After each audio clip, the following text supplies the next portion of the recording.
Hi, everyone. Thanks for being here. My name is Julie, and I have multiple chronic illnesses. This YouTube channel is all about living with chronic illnesses. I started it in 2020 after publishing The Things We Don't Say, an anthology of chronic illness truths. Lovely book right here. It's a nonfiction anthology, which is a collection of stories, in this case, all true, about life with chronic illnesses. There are 50 pieces by 42 different authors from all over the world, and covering different ages, ethnicities, sexual orientations, gender identities, physical illnesses, mental illnesses, just to get as much representation in there as possible, with the hope that everybody who reads this book will find at least a few pieces and at least a few authors that they can identify with. You can find out more at chronicillnesstruths.com, which I will link in the description below. And today I am speaking with one of the book's contributing authors so that you can learn a little bit more about the person behind the piece that you're reading, and also just learn a little bit more about what it's like to live with chronic illnesses. So today's guest is Kit Stubbs, coming to us from Somerville, Massachusetts. And Kit wrote the piece, Yes, We Can, Sex and Chronic Illness. It's in the first section of the book, titled Relationships. Family, friends, dating, and sex. And each piece in the book has a short bio of the author, so I'm going to read you that bio now. Kit Stubbs, PhD, is a non-binary /queer/femme roboticist, maker, and entrepreneur who is more interested in people than in technology. Kit earned their PhD in robotics from Carnegie Mellon University and later founded the Effing Foundation, that is EFF-ING, folks, for the Effing Foundation for Sex Positivity at effing.org, and I will link that below. A 501c3 nonprofit whose mission is to reduce sexual shame by fostering sex-positive art and education. They blog about technological empowerment for sexuality and pleasure, including their experiences and creations at coinmakerproject.com. It also co-organizes Teasecraft Boston, a meetup group for sex/kink positive crafters, which is at teasecraft.com. So I'm going to link all of those in the description below so you can check them out as you like. So Kit, thank you so much for being here. Thank you for having me. It's so great to see you. Oh, it's great to see you too. I remember when we first met because you submitted your piece and I went, oh my gosh, you're in Somerville, Massachusetts. I'm in Somerville, Massachusetts. And I was getting pieces from all over the country and all over the world. And here you were in the same city. And so we met up for coffee, which was a little surreal. Yeah. It was wonderful. Especially these days. Oh my gosh. A thing we did. That is a thing we did. Yeah, isn't it though? And it was so casual, right? It was not a big deal to just meet up in the local coffee shop. It was great. Oh, the days. So to get us started, could you tell us a little bit about your chronic illnesses and or symptoms? Sure. So I'm disabled by 2 chronic illnesses. I have fibromyalgia syndrome, which like for many people, chronic pain, chronic fatigue, the worst, y'all, the worst. And I have generalized anxiety disorder as a chronic mental illness. So yeah, symptoms, again, for me, on it, like the pain, it sucks. It just does. For me, it's mostly in my shoulders and upper back, my arms, sometimes into my elbows, kind of depending on what I do. By now, I have learned generally the things that are not a good idea. I mostly don't do those things. Sometimes, yeah, sometimes you don't have much choice, but mostly. Yeah, so those are the things that I was diagnosed with fibro. I started having problems in grad school around 2004, and I bounced around between doctors before I finally got a diagnosis in 2005. And chronic anxiety disorder. So I've suffered with generalized anxiety disorder since high school. Just having this constant feeling of anxiety, like something bad was going to happen all the time. It's really exhausting. Other folks who may have dealt with anxiety issues, they suck. My illnesses right now are they're mostly managed. I mean, like a lot of folks with chronic illness, you have better days and you have worse days, and sometimes you have really worse days. But I'm doing most of, like, I'm fairly happy with my life as it is right now. I'm doing most of the things that I want to do, and there's things I need to manage and be careful of, and those are mostly going okay. I'm glad to hear that you have reached that mostly okay status. I think that mostly okay is actually pretty darn good. Oh yeah, I'm extremely thankful. I'm extremely thankful. Excellent. So I'm so a little surprised to hear you talking about generalized anxiety disorder, only because your piece in the book seemed to focus more on physical health issues. And there are multiple other pieces that do mention or focus on generalized anxiety disorder. So I'm wondering, why did you choose to write about what you chose to write about? So for me, I I have a lot of while I am disabled, I have a lot of privilege in other areas, and I started thinking more about my own sexuality and gender around 2011-ish. Oh my gosh, is that like 10 years ago? Like 10 years ago. I guess I can say that now. About 10 years ago, I started thinking a lot more about sort of my gender and sexuality. And I started making my own sex toys and giving talks. And I started getting involved in kind of the sex positive activism community. And one thing that's really important to me is fostering spaces where people can be very honest about their sexual experiences, like in a non-sexualized way, right? Like just being able to have normal conversations about sex and sexuality. And I think particularly having a chronic illness that has posed real challenges to my sex life. And for me, I think the physical challenges have maybe been more significant than the mental challenges. That's obviously going to vary by person.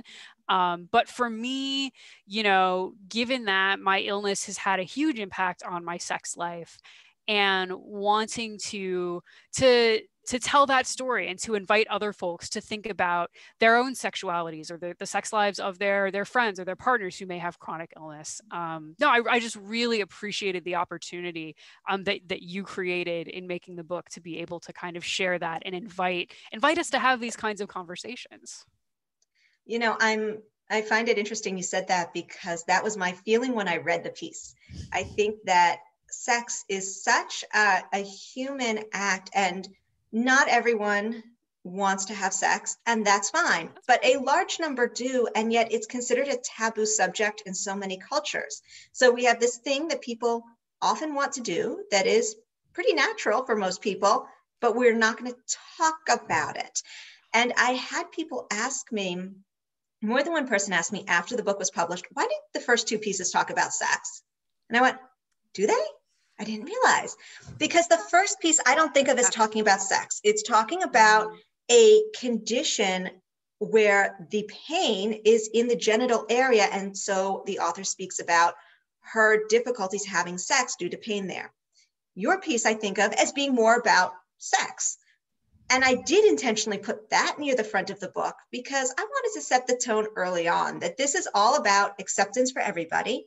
And I loved that your piece was so encompassing of different gender identities and different sexual orientations, because let's face it, a lot of talk about sex, both for people with chronic illness and people who don't have chronic illness, is very cisgender and heterosexual. And that just doesn't apply to everybody. So I really love that you spoke about that so eloquently and thoroughly. Oh, thank you. Thank you. Yeah, for me, being a non-binary person, it's like, well, yeah, I have the anatomy that I have, but and I'm not going to but there are so many factors that contribute to a person's sex life. Like genitals are obviously one component. They can be a very important component, but yeah, there's so many things going on between gender identity and expression and sort of how you feel about your own genitals. Maybe you experience dysphoria or not if you're transgender, or maybe not. I'm fortunate. I'm a transgender person who doesn't really experience dysphoria with my body. I'm very thankful for that.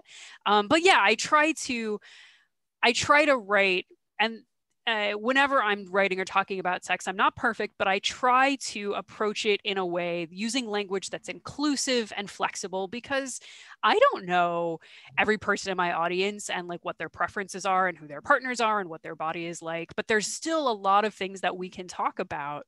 A surprising number of things you can actually talk about in a fairly genitals neutral, gender neutral kind of way. And I think that's great.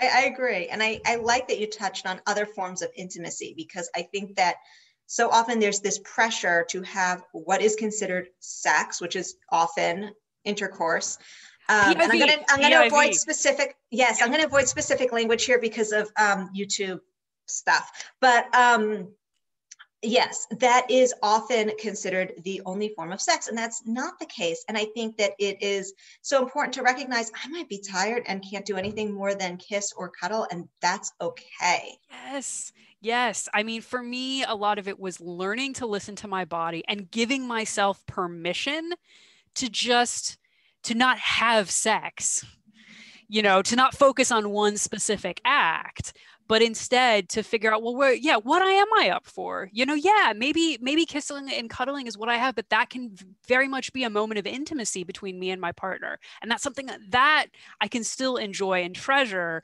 even if I'm like dealing with other challenges. And it's like, this isn't in the works today. That isn't in the works today. Let's see what we have. And there are still things there. Dr. Marty Klein defines sex as the exchange of erotic energy.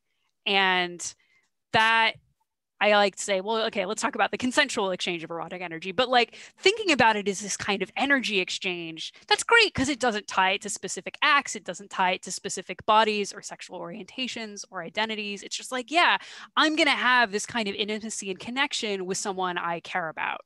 And yeah, for me, but it took time. It absolutely takes time because it's so easy, I think, at least for me, with my illness, to kind of beat myself up internally about all the things I can't do, all the things that other people seem to be able to do somehow magically with like no problems or lasting effects. And for me, it's like a real challenge, or it's something I just can't do. And it's, I think, so easy for me to kind of beat up on myself and talk down to myself internally. And it has really taken a long time. I mean, it's something I still struggle with. I'm not going to say I never do it, but I feel at least in some areas of my life, and I think my sex life is one, where I'm getting better at being like, no, it's okay. This is okay. This is what we're going to do. And like, I'm so thankful to have a partner who is understanding and flexible and has come to this. We have come together to this place where, yeah, we're gonna exchange some erotic energy, and maybe we don't know what that's gonna look like every time, and maybe it's gonna look different every time, but we both can kind of just relax and enjoy each other's company, which I think, honestly, I think that's what a lot of it is about. At least for me, right? It's going to vary by person, but that connection, and giving myself permission to have whatever kind of connection we're going to have that day, given what who knows what my body is doing, that for me really was a big, turning point exactly, because it was like it's a gradual shift. I think, at least for me, it's sort of this gradual shift in going, oh, this is okay. It is okay to let go of these expectations about what I should or shouldn't be able to do. It's okay to say, okay, sex is going to be this kind of connection. And yeah, that takes time. But again, I was really grateful for the opportunity to share this story in the hopes that maybe it will give other people ideas, new ways to think about that kind of connection in their lives. I hope it does, because I think so often, like you said, we're focused on the things that we can't do, and then we forget about the things that we can do. And I think, what you were saying about that was like, oh, you're in my head now. Okay. Because I felt that way a lot, where I'm so focused on what other people my age are able to do that I can't. And it can be really big things. It can be really small things. And it's very easy to focus on that. And then we miss out on all of the things that we can do. So folks, for anyone watching, rewind, rewatch that part. We got to rewatch that 8 million times, because we all have to get that into our heads that there's still a lot of things we can do. And that's so important. And one thing I especially wanted to touch on was your mention of your partner, and how you came to this together. And I think it's so important to have a respectful partner, which I know not everyone has. And then there are folks who maybe are single and dating, which has been my experience at various times while I have had chronic illness. I mean, had chronic illness since I was a child. So obviously there have been times where I was single, and it's been important for me to set expectations from the start and just say, hey, I'll let you know if something hurts. But if I say it hurts, it really hurts, not in a playful way, but like, seriously, stop that. And here are the joints, don't touch my wrist, very clearly, here are the joints that you should stay away from. And if you mess up, it's okay. I'll tell you, believe me, you'll know. But to have that communication. And I think that communication is so important all aspects of life. But when you have chronic illnesses, it just amplifies that need. Oh, that's so true. That's so true. And it's so funny because I think when I was younger, so I just turned 40. I turned 40 this past month, which was congratulations. Like, thank you. I'm very thankful to be here. 40, I will admit, even with my chronic illness, does not feel as ancient as I thought it would when I was like 10. So I'm just like, hey, oh no, this is fine. I am not a decrepit husk, I am not a ghost. Like, I'm real, I'm here. I still have a lot of things I can do. Again, remembering the things we can do, like thankful for the time I have, and that hopefully I will have a lot more of it. But when I was younger, certainly maybe in my 20s, even my early 30s, people would talk about communication. Like, communication is important. And I sort of heard that. I was like, yeah, but it's not until I have gotten older and really had, that I've really appreciated how true that is. Like, we're going to say communication is important, and you can nod and you can be like, yeah, but sometimes it takes experience. And unfortunately, it may take negative experiences to get to the point where you really appreciate it. And I think especially having chronic illness, and especially with sex, where communication is so culturally fraught, that as being a thing we just don't talk about, well, yeah, then compound that with a chronic illness, right? So you're going to have to be very honest about your body and what feels good, what doesn't feel good, what you can do, what you can't do. And that can really be a challenge. And so just being thankful to have a partner who is open to that kind of communication, is happy to hear things, like, because it never sounds fun when you're telling somebody, okay, don't do this. But to have somebody who is grateful for that information, who is like, okay, I'm going to try, and finding that comfort with the person so that you can provide that feedback and it's not a big deal. And sometimes you're going to, it's about positive reinforcement. Be like, yes, that thing you're doing now, oh, keep doing that thing, like, there's a lot of conversation in the sex positivity community around kind of consent and the importance of consent, which I think are all like great discussions to have. I think from my perspective, in this context, a lot of it is like, yeah, getting comfortable enough with yourself that you can share, having a partner who's going to be respectful and ideally grateful and excited to get all the information you can provide. They're just going to soak it up like a sponge and then find like, okay, here's where I'm at, here's where you're at. How can we make this fit together? And that process can be fun. And I think, again, it comes back to, as you said, focusing on the things you can do. Like, okay, all right, right now, I'm not feeling up for A, B, and C, but like, where does that leave us? Hey, there are still other things that we may be able to enjoy, and having that conversation. Again, I'm so thankful to be able to have that conversation. Yeah. And I think that if people can think about it and use an analogy of whatever activity you like, it could be taking a walk or having a picnic or watching TV even, and you can frame it in that way. Like, watching TV, I just don't have the mental capacity right now to watch something with subtitles. It's just not happening. But that movie I've seen 80 times and I can quote, let's watch that one right now. And so finding the thing that you are feeling good about in that moment. And I think that we have all been forced to think about what we can and can't do at various times and how that changes, and it's not the same from moment to moment. And we can then take that skill that we have developed in all these other areas of our lives and apply that to intimacy as well. And I think that there's a lot to be said for that. Oh, yeah, absolutely. Well, I was going to say, so that analogy reminds me of, so Al Vernaccio, and I can send you the link to this to put in notes for people. Al Vernaccio gives a TED talk where he talks about the pizza metaphor. He says, okay, when we normally think about sex, we think about a baseball metaphor, right? You're trying to get to bases. Well, baseball is competitive. Baseball has a winner and a loser. Like, do we really want our intimate relations to be modeled on a competitive game with a winner and a loser? Like, no. And so Al suggests we use the pizza metaphor, or, substitute your favorite takeout food here, right? Where you're getting together with someone and you're saying, hey, do we feel like pizza today? How do you feel about pizza? I'm kind of feeling like some pizza. Okay. Well, what kind of toppings? Like, I'm feeling pepperoni. I just had pepperoni last week. Can we do sausage instead? Right. And it's thinking about it. Oh, it's a great TED talk. We'll get you all the link. And it's a great way to think about communication and these kinds of relations as we're building consensus, we're cooperating. There's none of this winner loser stuff. Like, we're going to find, and sometimes you're like, so your partner's like, hey, hey kid, do you feel like pizza? I'm like, I just really don't feel like pizza. Can we get some tacos? It's, but yeah, as you say, it's that same set of skills. Because that's really what it is about. I love that metaphor. I've never heard that, but oh my gosh, that sounds fantastic. And I will Great. definitely be watching that TED Talk. So Yes. what other areas of your life, we've talked a lot about intimacy.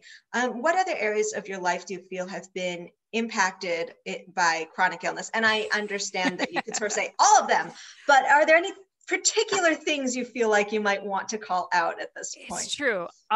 So for me, work, obviously, I think is a big one, and it's a big one for a lot of people. I started having issues with fibro in grad school at Carnegie Mellon, and I basically had to severely cut back the number of hours that I could work, because I just physically couldn't work very many hours a week at all. And then I would have friends and colleagues who, of course, are working tens of hours a week. And I'm just like, I can't. And I was very fortunate. I had two very great thesis advisors who were very patient and understanding people. And so I basically had to change how I work. I had to learn how to work for me very efficiently. It's like, okay, I'm only going to get this chunk of time. Like, can I figure out sort of what do I really need?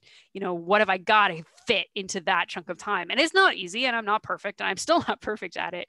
But yeah, like for me, my undergrad degree was in computer science. My grad degree was in robotics again. I've made some changes since then, which I'm quite happy with.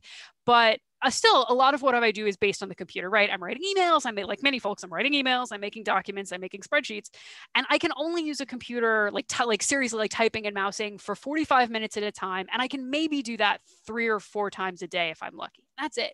That's all I got. I got to fit all of the personal computing stuff. I got to, ordering groceries or, putting in, getting toilet paper or whatever, like anything that has to do with a computer, like that's the chunks of time that I have.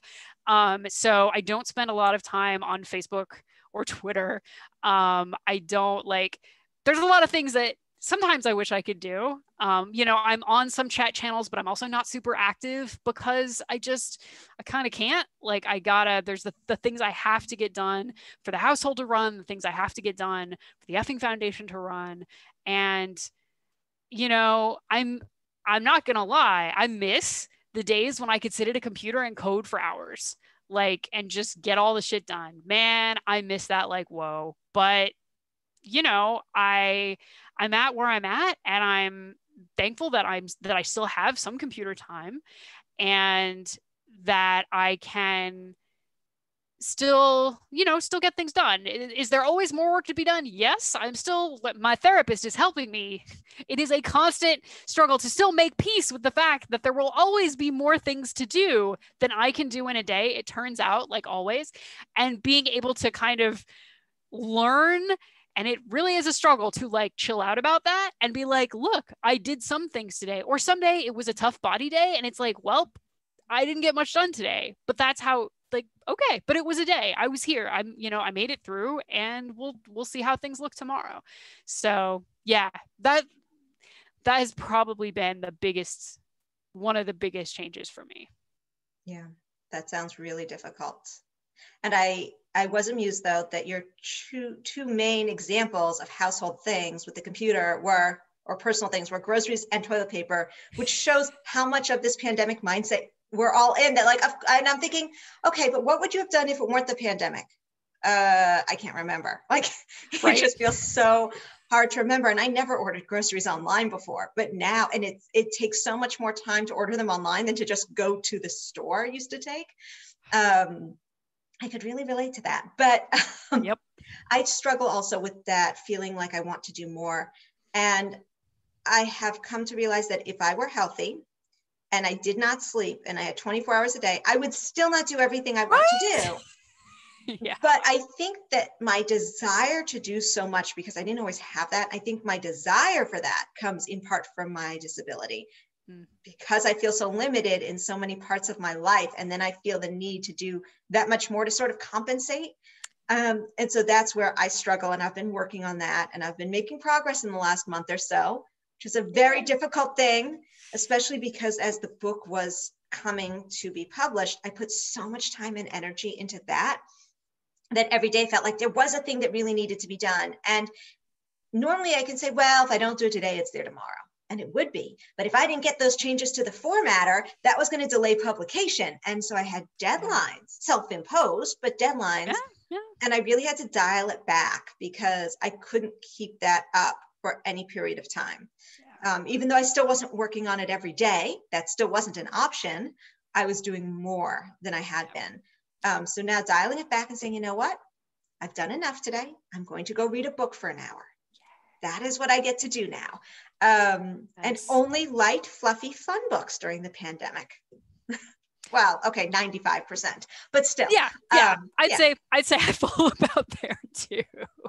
I'd love it to be 100%. That's just not realistic for me. But it is my escape. It's my relaxation.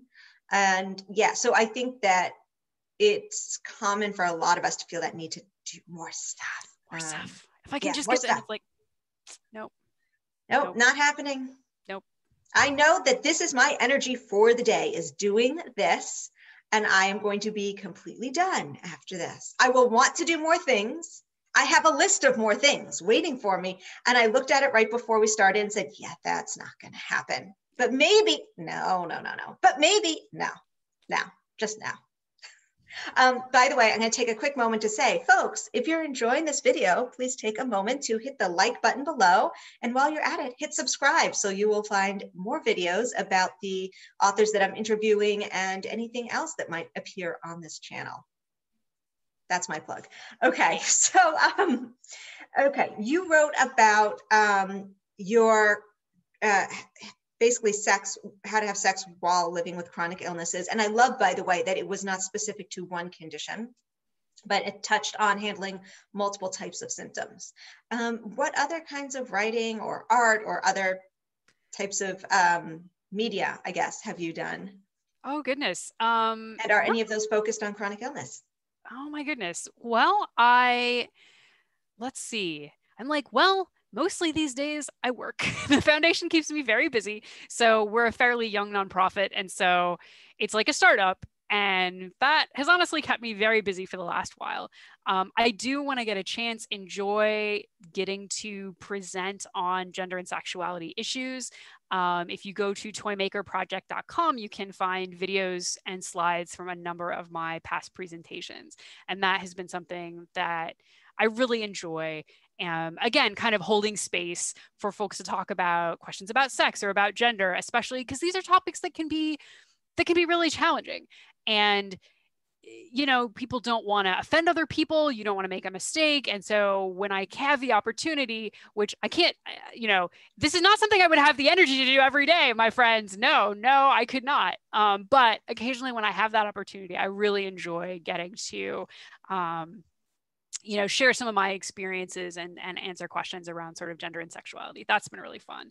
That's probably the thing I've been doing kind of off and on the most the past few years with the startup. When I was first getting into sex positive activism, I was making toys.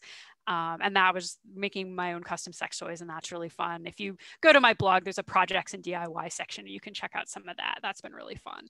I am hoping eventually that I will get back to that. But you know, it's so yeah, like, what do you do, Kit? Mostly work. It's good work, but mostly work.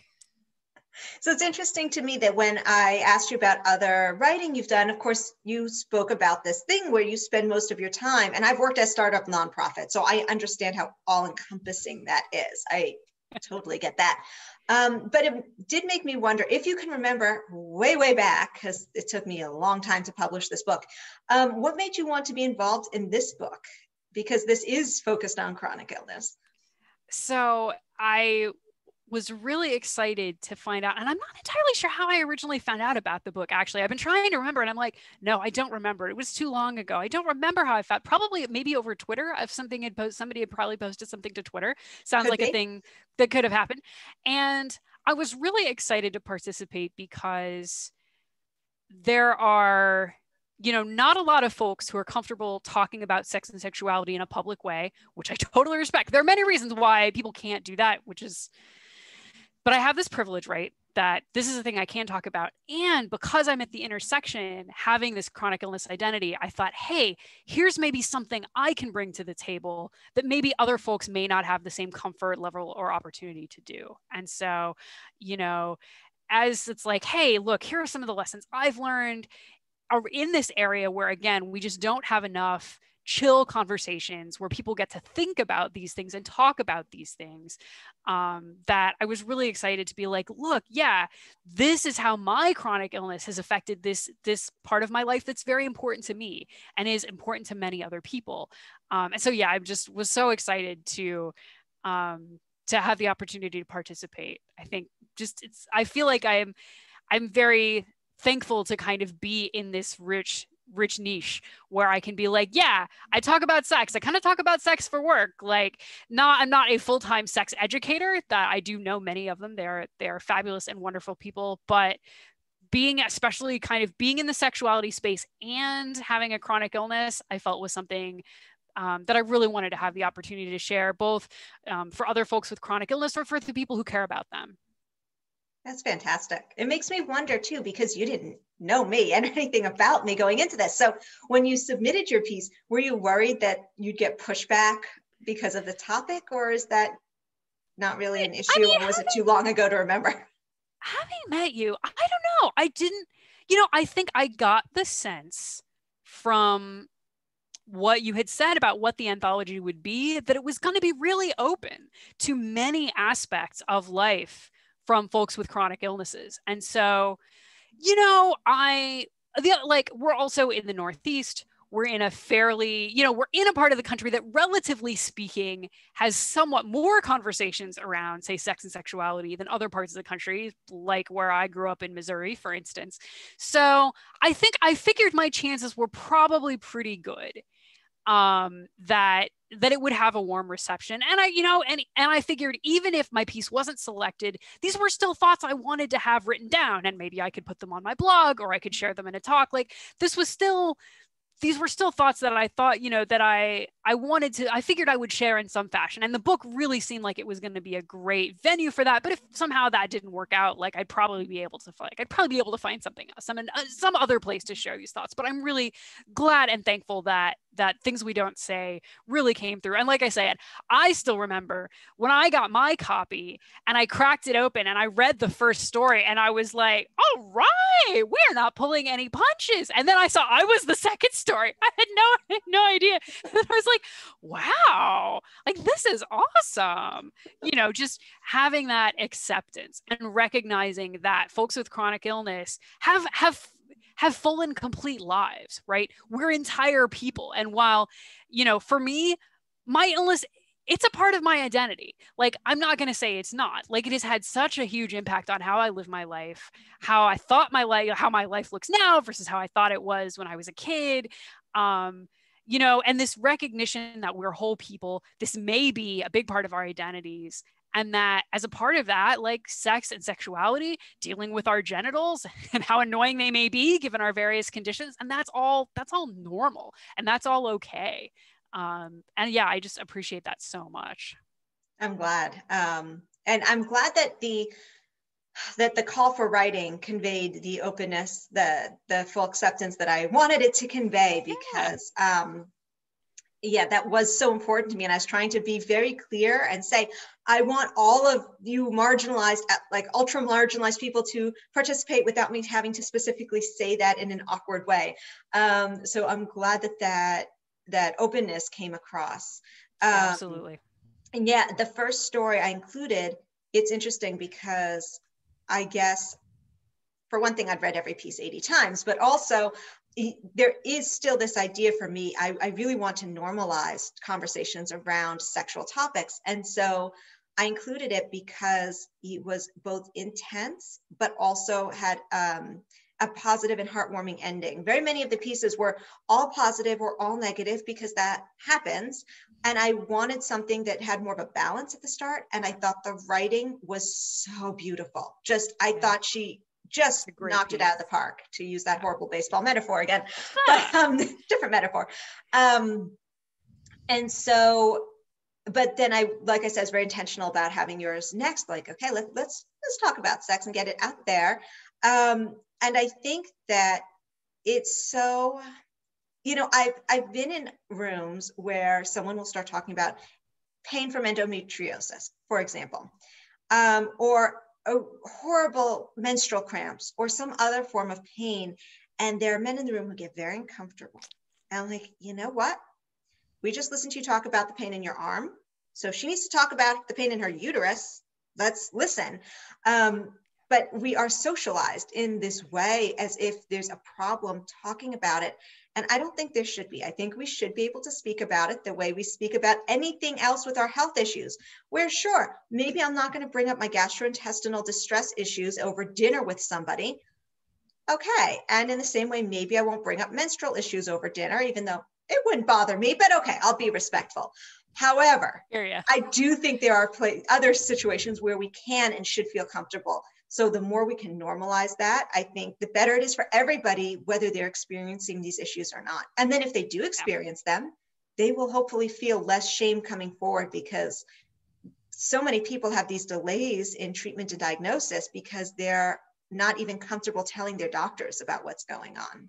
Oh yeah, it's really horrible. And I am so thankful for the folks in the sex positive community who are reaching out to and trying to work with doctors and work with med students to make sure that it's like, look, you need to make your patients feel comfortable to talk about anything. And it could be their genitals, like could be their sex life, how do we help medical professionals to also not be carrying the shame around with them? It's just, it doesn't help anybody. It doesn't help anybody. So yeah, absolutely. It's like, look, our bodies have various parts and things could be in pain or be going wrong with like any of these parts, right? And we need to respect that. Look, if we're gonna be holding space, and it's like, yeah, sometimes you have to sit in your discomfort, as we say, right?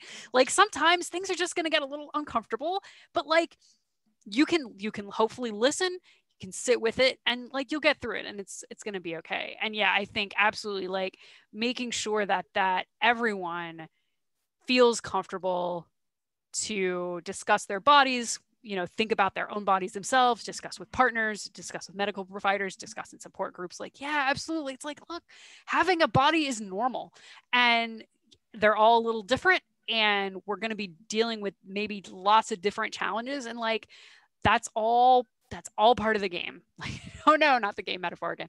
That's all we're all in this giant restaurant, whatever. And so yeah, exactly. So I really hope that the book as a whole will help people really think about the ways in which folks with chronic illness really have very multifaceted lives. I hope so too. I think it does a good job of showing that. I gave a talk last night at a library, and I say at loosely because it was through Zoom, but for this library, which was very exciting because, I love the library.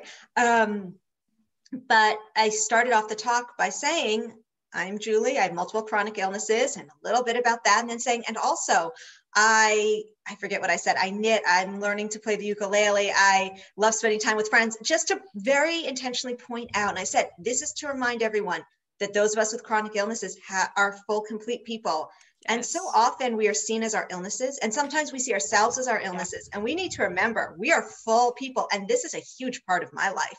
Even without the book aspect that brings it more to the forefront regularly, this is a major part of my life. I am in constant pain right now. I'm sitting here thinking, okay, trying to ignore the twitch in my knee, trying to ignore the pain in my neck.